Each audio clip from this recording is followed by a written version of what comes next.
the lights flickered, and I screamed, "Cooler!" And before my husband could grab the door to the cooler, all the lights went out.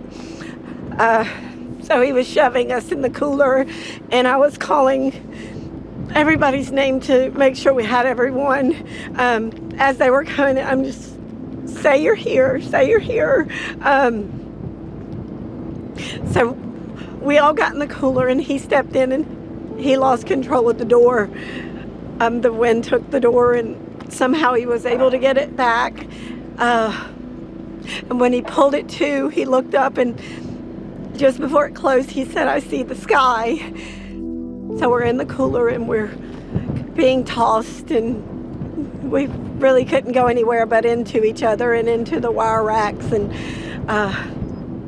the building is moving, the cooler is moving, and we're screaming and crying and praying. And then all of a sudden it just stops. So I call 911 to get us some help, and then I try to call everybody's loved ones, just make sure they're safe and let them know that we're in the cooler. And my husband at that time is trying to get the door open, and it won't open, and he couldn't get the door open. And so we start screaming for help in hopes that somebody's out here and would hear us. And a customer came. He had broken his arm, and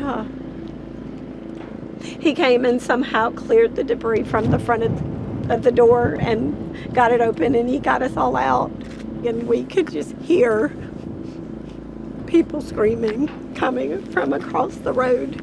And we look back here, and we had 2 motel buildings here, and we had, there was a trailer park back there with 35 house trailers, and everything was flat.